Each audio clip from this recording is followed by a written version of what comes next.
Hey friends, welcome. Today we will be discussing the determination of transport number by Hithoff's method.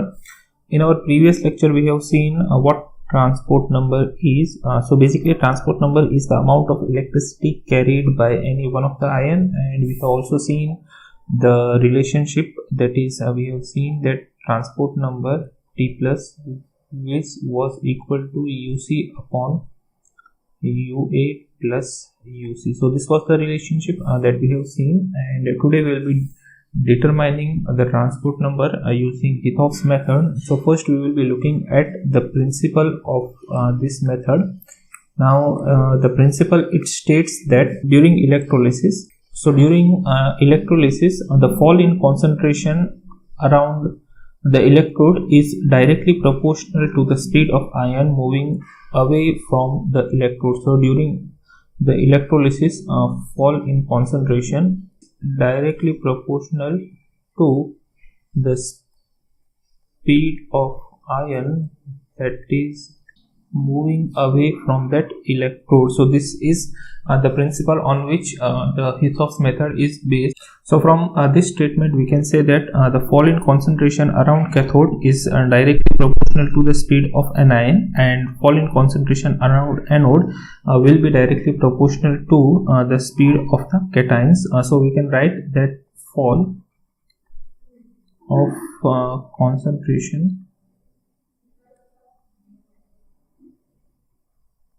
around cathode is directly proportional to, we can write, speed of anions, and that we can write it as UA is the speed of anion.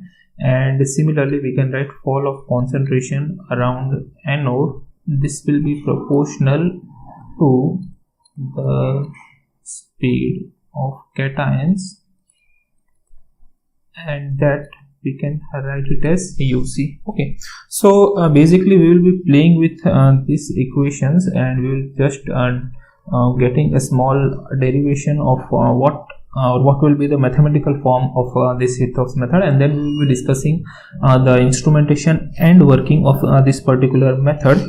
So over here what we can do is we can take ratio of this, and when we take the ratio we can write that fall of concentration around cathode divided by fall of concentration around anode, and that will be equal to the speed of anions divided by speed of cations.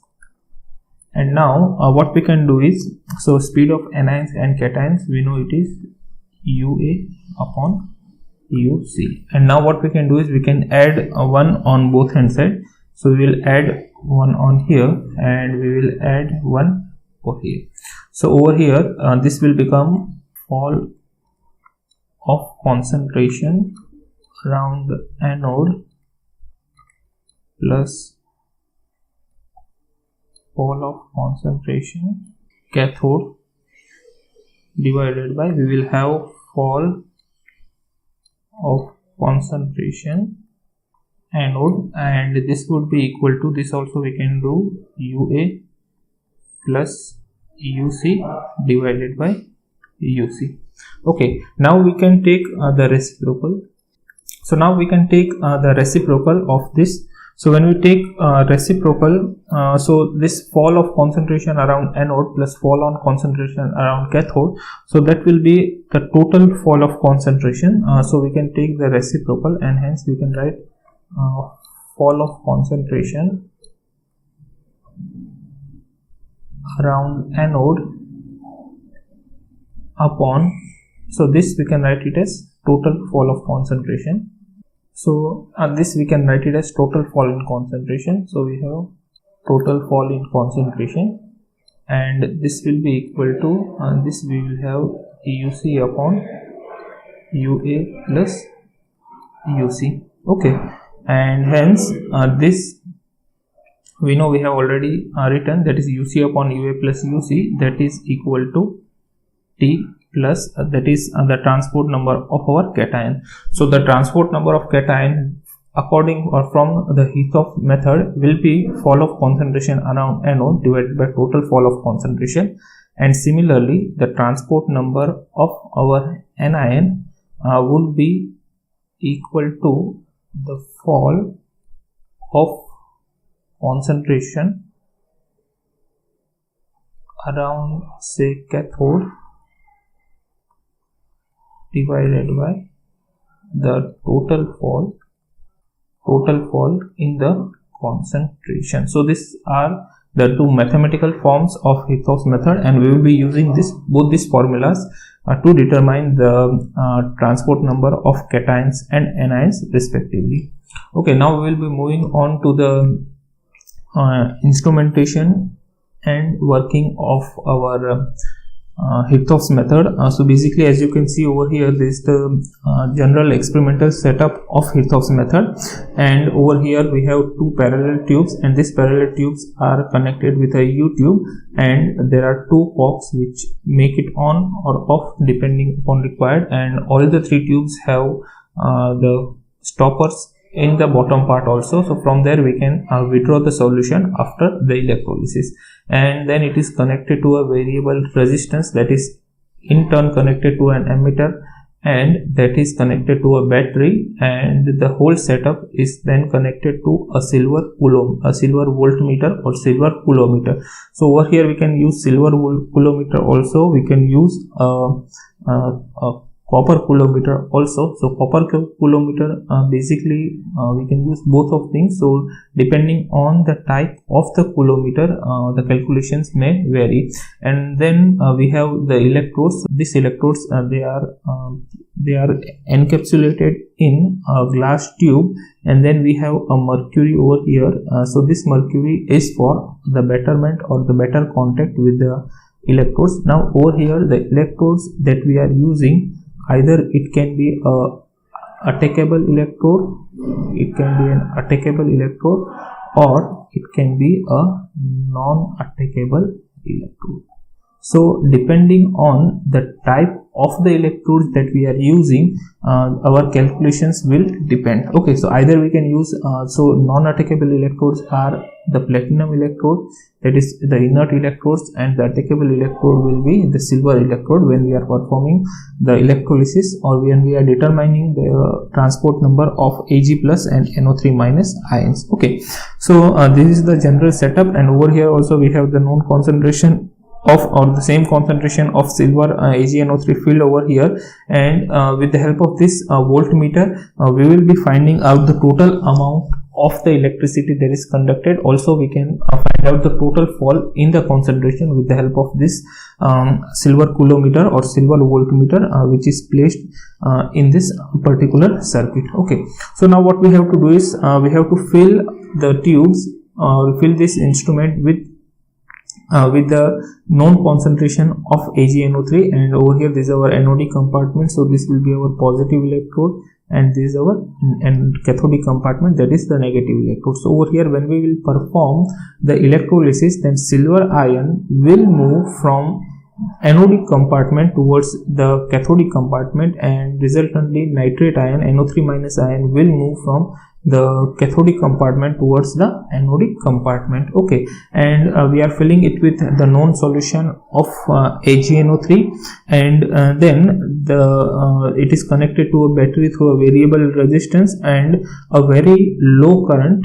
Okay, a very low current of say around 1 to 20 milliampere is passed for 2 to 3 hours. Okay, 2 to 3 hours. So basically we are passing very small amount of current because we need that the ions should migrate slowly and they will not rush very fast, and they will not mix up in this particular or in the central region. So we are performing very slow electrolysis at say 1 to 20 milliamperes, and the time is for around 2 to 3 hours. Okay, so basically if we will use very high current, then there are chances that diffusion will take place, and we don't want that, and hence we are using a very low amount of current. Okay, now after the electrolysis is completed, what we will do is we will be stopping the cork, or both these corks are made of, and then the solutions, they are taken from the bottom areas, that is from through this cork. Okay, these corks are used to take or withdraw the solution after the electrolysis is performed, and then the concentration of the solution is determined using potassium thiocyanate solution. So using potassium thiocyanate solution, we can determine the amount of AgNO3 or amount of AgNO3 present in this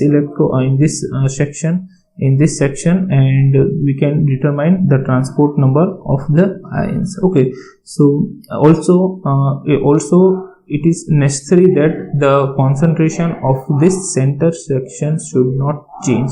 If our experiment is successful, then the concentration will remain same, as we have seen in our previous video, that the concentration of center portion always remains same. So over here also this is the central section, and this section, it always remains same. Okay, and then after the experiment is completed, we have to remove the electrodes or the weight of the copper that is deposited in this silver, or we can use copper voltmeter is determined separately, and then this amount of silver deposited, it represents the total quantity of electricity that is passed during our electrolysis reaction. So our electrolysis process. Okay, so this is the general experimental setup and the working of our experiment, that is using Hithoff's method. And moving on to the next critical part, that is the calculations. And now calculations we will be performing based on whether we are using an attackable electrode or when we are using a non-attackable electrode. So before going to that, when we are using a non-attackable electrode, then there will be a fall in the concentration of the silver, or in the concentration of silver ions in the anodic compartment, as the silver ions will migrate towards the cathodic compartment, and there will be a fall in as they are non-attackable, or as we are using platinum electrode over here. But when we are using attackable electrode, that is, suppose if we are using silver electrode over here, then what will be happening is that instead of decrease in the concentration of the silver of the AgNO3, there is an increase in the concentration. And why the concentration is increasing? Because as the AgNO3 ions are migrating over here in the solution, we will have NO3 minus ions, and this nitrate ions will attack the silver electrode, and it will pull out silver ions, and it will pull out silver in the form of ionic in its ionic form, and we will have silver nitrate again in the solution.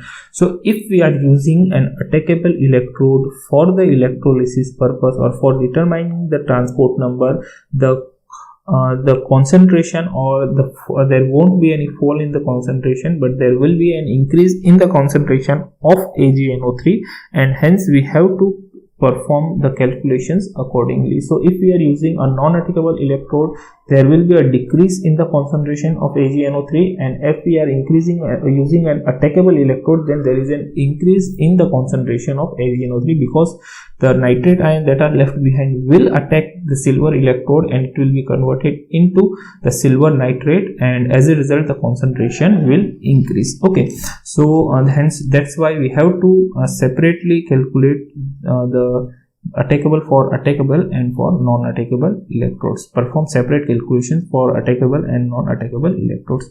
So we will be first we will be calculating both one by one. So case 1, when we are using non-attackable electrode. So when we are using non-attackable electrode, suppose say we are using platinum electrode.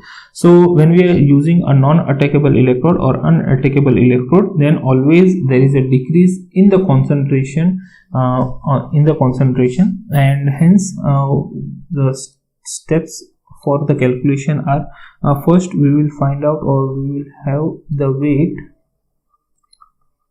of say AgNO3 or Ag, whatever we are looking. So we will be looking at AgNO3. So AgNO3 in, say, suppose A grams. Suppose we can say that A grams, or A, I write it as, suppose we write it in blue, that is A grams of anodic solution before electrolysis, and suppose we say it is X grams. So suppose if we are considering that weight of A grams of anodic solution before electrolysis is weight of AgNO3 in A grams of anodic solution is X grams, and the second point, suppose we write that, writing in short form, that is weight of AgNO3 D grams anodic solution, suppose say after electrolysis, it is, suppose if we write it as Y grams. So suppose if we are considering that A grams of anodic solution before electrolysis contains X grams of AgNO3, and B grams of anodic solution after electrolysis it contains Y gram of AgNO3, then we want the weight of AgNO3 in, say, A gram of anodic solution, that is after electrolysis,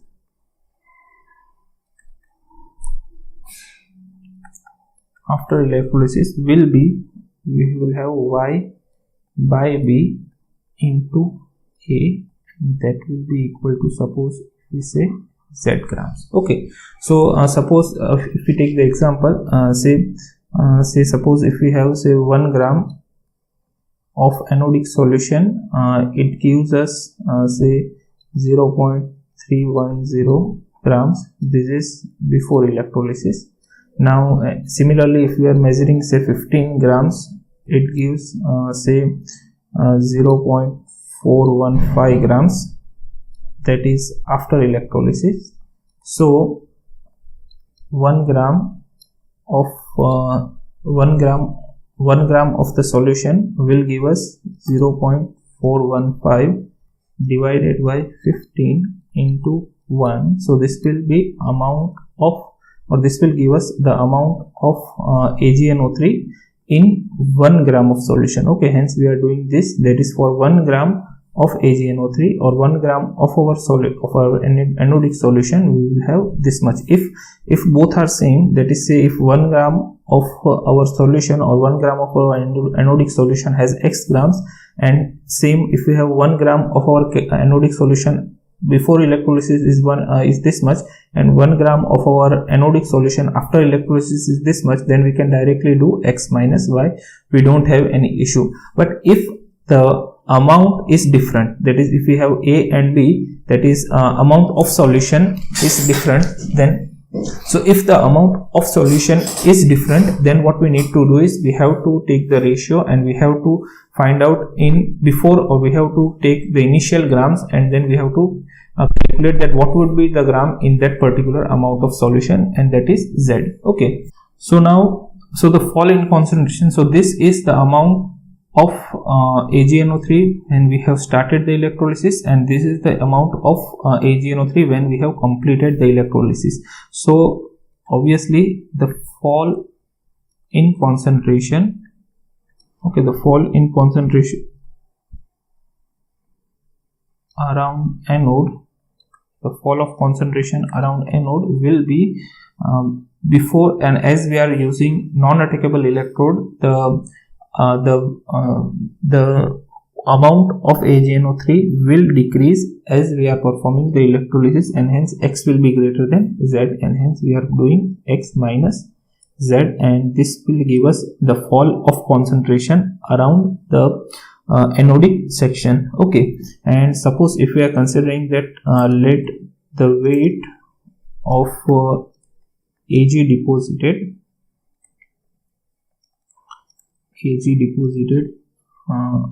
in coulometer or voltmeter, whatever it is.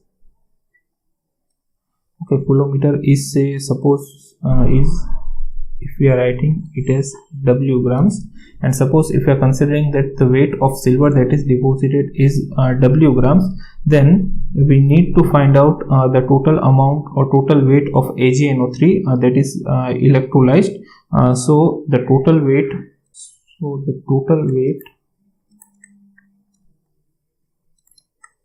of AgNO3 electrolyzed upon, we can take the ratio that is weight of silver deposited in coulometer is equal to equivalent weight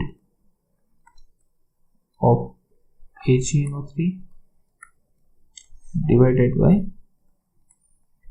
equivalent weight of our silver. Okay, so as we are using a silver coulometer over here, so suppose if we are considering W is the weight of silver that is deposited, so the total weight of AgNO3 electrolyzed will be proportional to equivalent weight of AgNO3, and weight of silver that is deposited is proportional to the weight of silver, and hence we are taking the ratio. And if we are using a copper coulometer, then over here we will have the weight of copper deposited, and over here we will be using the equivalent weight of copper that we have taken. Okay, so the total weight of AgNO3 that is electrolyzed will be equal to equivalent weight of AgNO3 is 170, equivalent weight of Ag is 107 point something, so I will take 108 and into small w, that is the weight of silver deposited. And suppose if we write it as capital W, which gives us the weight of AgNO3 that is electrolyzed, and this weight of AgNO3 electrolyzed is our total fall in the concentration. Okay, so this will give us the total fall in the concentration, and hence the transport number of AgNO3 or the transport number of silver ion is loss of, or this we can write it as loss of silver around anode, loss of silver around anode divided by we can write it as total weight of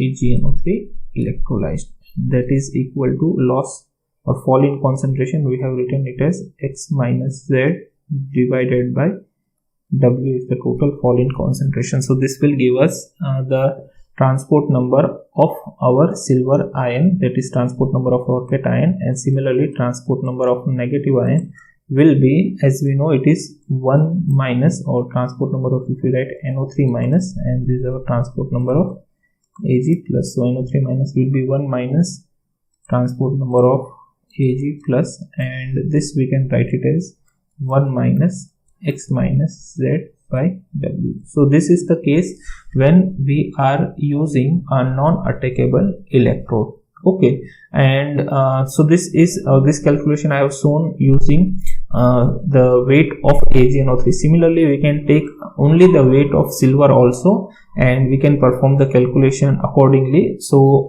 there is no issue. Either we can use AgNO3 also, or we can use only silver, depending on the book that we are referring and depending on the type of calculation that we require. Okay, so this is when we are using a non-attackable electrode. Now case 2, that is when we are using attackable electrode. So when attackable electrodes are used, say suppose over here we are using silver electrode. So when we are using a silver electrode in AgNO3, or we are using silver electrode in AgNO3 solution, then we have as we have seen earlier that the concentration, or as I have told earlier, that as we are using silver electrode, what will happen is that as the silver ion will move towards the cathode, it will leave behind NO3 ions, and this NO3 ions will attack on the silver anode, and as a result it will take up the silver ions from the electrode, and it will be converted into silver nitrate. So instead of decrease in the concentration of AgNO3, there would be increase in the concentration of AgNO3. Okay, so over here when we are looking, so in case of non-attackable electrode, this X was, or in case of non-attackable electrode, X was smaller than Z, as the weight before electrolysis, X was greater than Z. In case of non-attackable electrode, as the amount of AgNO3 before electrolysis was greater than the after electrolysis. But now over here, when we are using attackable electrode, then Z over here will be greater, or it will be equal to X. Okay, so this Z, that is weight after electrolysis, will be either greater or it will be equal to before the electrolysis. Okay, and now we will be finding out the fall of concentration, and fall of concentration, that is the fall of the concentration will be obtained from the total amount of AgNO3 that is electrolyzed. That is we can write so the total amount AgNO3 formed by the discharge of NO3 minus ions at anode will be equal to the, so total amount of AgNO3 formed will be equal to the amount, or to the number of NO3 minus that are discharged. Okay, so that are discharged, and this we can write it equal to the total AgNO3 that is electrolyzed. Okay, total AgNO3 that is electrolyzed, say we have written it equal to W. Okay, so this makes sense, because the amount of Ag ion that are moving up or that are moving away from the electrolyte will be equal to the electricity that is conducted, and that much amount, or the total amount of the electricity that will be conducted, that much amount of NO3 minus ions will be discharged, and that much amount of AgNO3 will be formed, because that how many the number of NO3 minus ions discharged, or the suppose say 100 NO3 minus ions are discharged, so that 100 NO3 minus ions will take up 100 silver, and that 100 is equal to the amount of weight that is deposited in this silver coulometer. So that makes sense, and this, so this is the actual, or this is the actual increase in the concentration of the anodic compartment. So this is the actual increase in the weight of the anodic compartment. So this is the actual increase in the weight of anodic compartment, and that is equal to this. And but what is the observed increase? So our observed increase in the concentration of anodic compartment, so that will be Z minus X, as Z is greater than X, so we are writing Z minus X. So the fall in the concentration, so we can write fall in the concentration will be equal to actual increase minus observed increase. Okay, this let me explain by taking an example. Say suppose initially we are having say 100 Ag plus ions. Okay, now after performing electrolysis, so this is our initial condition.